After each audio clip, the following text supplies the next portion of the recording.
आणि मग कुठे चाललोय आपण? अक्कलकोट. अक्कलकोट. करेक्ट. कोण असतं तिथे? स्वामी आजोबा.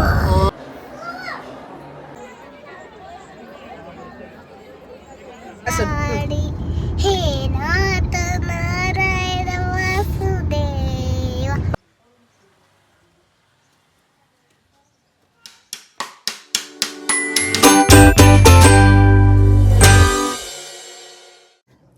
नमस्कार मित्रमैत्रिणींनो, मी रेणू तुमच्या सगळ्यांचं स्वागत करत आहे आपलं यूट्यूब चॅनल आई पण भारी देवामध्ये. सो जसं की मी मागच्या व्हिडिओमध्ये दाखवलं होतं की आम्ही आलो आहोत धाराशिवला आणि वेळ अमावस्या होती म्हणून आलो होतो. सो जेव्हा पण आम्ही येतो तेव्हा इकडे जवळपास तुळजापूर, अक्कलकोट हे आमचं नेहमीचं ठरलेलंच असतं, कारण की परत एवढं लांब येणं होत नसतं सारखं. इथून जवळ आहे त्यामुळे ते आमचं नेहमीच असतं. तर आज आमचा प्लॅन आहे अक्कलकोट, तुळजापूर आणि आमचं कुलदैवत आहे अंदूर, तिथे जायचा.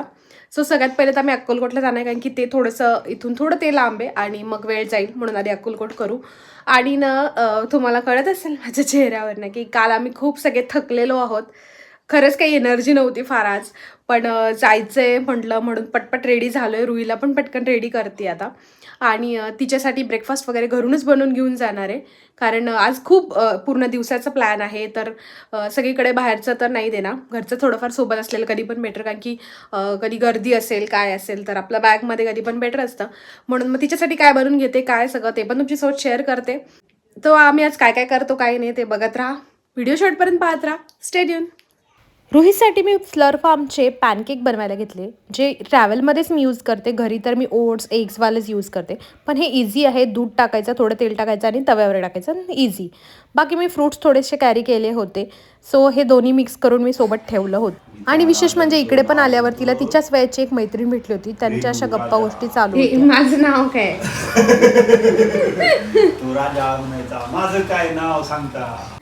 मी आजोबांना भेटायला चालली का? कोणत्या आजोबांना? नगरच्या आजोबांना का? नाही, स्वामी आजोबांना ग. स्वामी आजोबांना भेटायला चालली. स्वामी आणि तुळजाभवानी. आणि तुळजाभवानी. तुळजाभवानीवरती आमच्या लक्ष्मण आला रे. तू लक्ष्मण बनलीये का? अच्छा.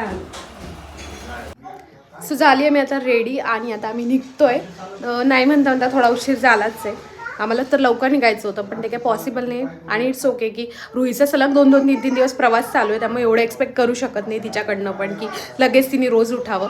ठीक आहे, तिच्या कलेनेच आमचं घेणं चालू आहे आणि ठीक आहे, उशीर थोडाफार झाला तरी चालतो, कारण की इथून वापसच यायचं आहे आम्हाला लगेच आज.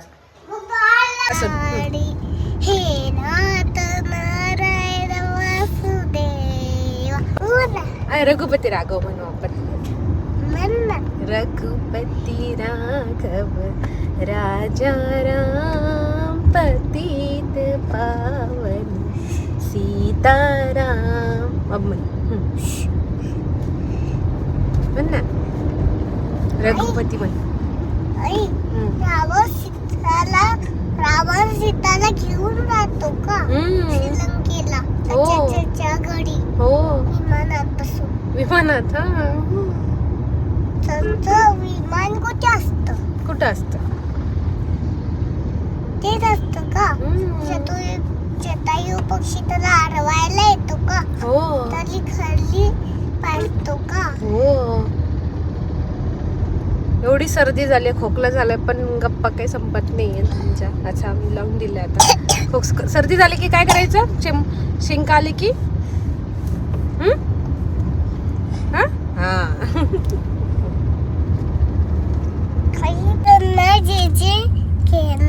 कुणाला? स्वामी आजोबा. आणि मग कुठे चाललोय आपण? अक्कलकोट. अक्कलकोट. करेक्ट. कोण असतं तिथे? स्वामी आजोबा.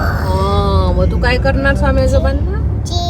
जे साधारण 1 वाजण्याच्या सुमारास आम्ही अक्कलकोटला पोहोचलो आणि तिथं गेलं तर पाहिलं तर प्रचंड गर्दी होती. म्हणजे या लाईनवरनं तुम्हाला अंदाजा येतच असेल की किती जास्त गर्दी होती. सो आम्हाला वाटलेलं की आता 2-3 तास तरी दर्शनाला आरामात लागतील. याच एक्सपेक्टेशन्सनी मी तरी गेले होते. आणि काय आश्चर्य की आम्ही डायरेक्ट गाभाऱ्याच्या तिथेच लाईनमध्ये लागलो आणि आमचं अगदी विदिन 5 मिनिट्समध्ये दर्शन झालं. जेव्हा पण आम्ही येतो ना तेव्हा आमचं असंच 5 मिनिटाच्या आत दर्शन होतं. एवढी सगळी प्रचंड गर्दी होती पण आम्हाला बिलकुलही वेळ लागला नाही आणि आमचं खूप छान दर्शन झालं. सगळी जी काही गर्दी होती ना, आय थिंक तो जेवायचा टाइम होता त्यामुळे सगळी प्रसादालयाकडे गर्दी गेली आणि दर्शनासाठी कमी झाली.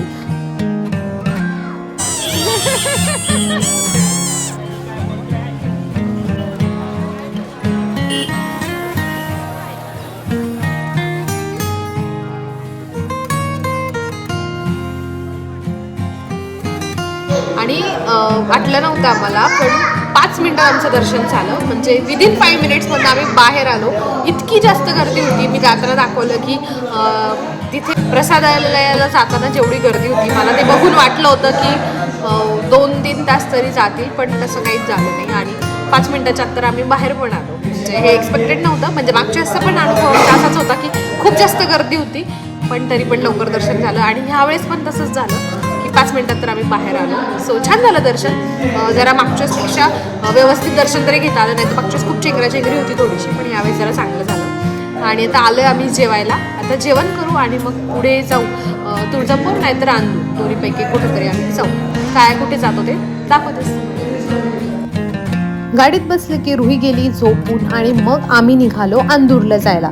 ज्यांना कोणाला अंदूर माहीत नसेल तर ते खंडोबाचं आहे मंदिर आणि तिथे म्हाळसा आणि म्हणजे म्हाळसाचं माहेर आहे आणि खंडोबा आणि म्हाळसाचं तिथे जवळच लग्न पण झालेलं आहे. सो असं हे आमचं कुलदैवत असल्यामुळे आम्ही तिथे जात असतो. फार काही गर्दी नसते आणि हे सगळं जवळपासच सगळे असल्यामुळे एकामागे एक पटापट होऊन पण जातात. आणि जसं तुळजापूरला चिंतामणी दगड आहे ना तसाच तिथे पण आहे पण तो काही फिरला नाही. म्हणजे मला तरी ते काही फार पटलं नाही पण असंच मी टाइमपास म्हणून ते करून बघितलं.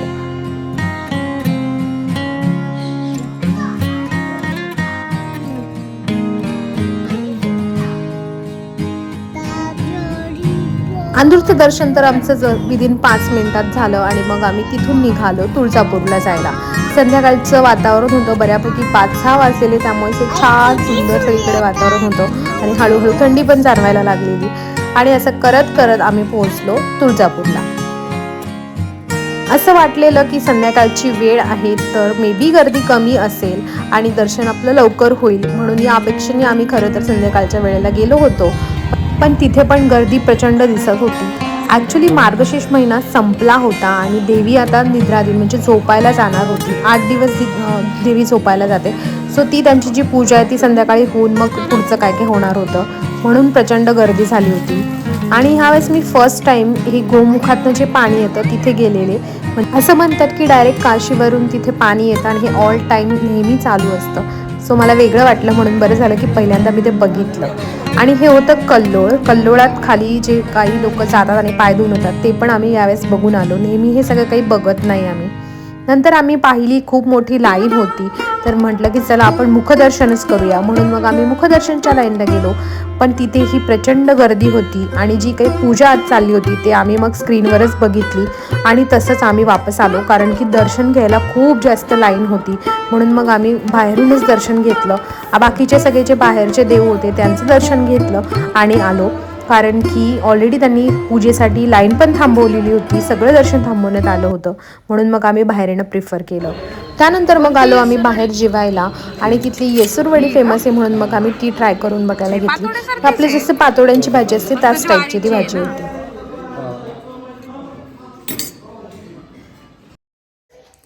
सो रात्रीचे 9:30 वाजून गेलेत आणि मी आत्ता आलोय घरी. भरपूर हेक्टिक दिवस होता. तुळजापूरलाच फक्त आम्ही आज जाऊन दर्शन नाही घेऊ शकलो म्हणजे खूप जास्त गर्दी होती आणि लाईन पण थांबवण्यात आली होती म्हणून आम्ही परत तसंच आलो. बाकीच्या ठिकाणी तर छान दर्शन झालं, सगळं छान. सो हा व्हिडिओ कसा वाटला ते मला कमेंट करून सांगायला विसरू नका. भेटूया नेक्स्ट व्हिडिओमध्ये. तोपर्यंत तुमचं ऐकमेंट आणि बाईक तुम्ही एन्जॉय करा. बाय.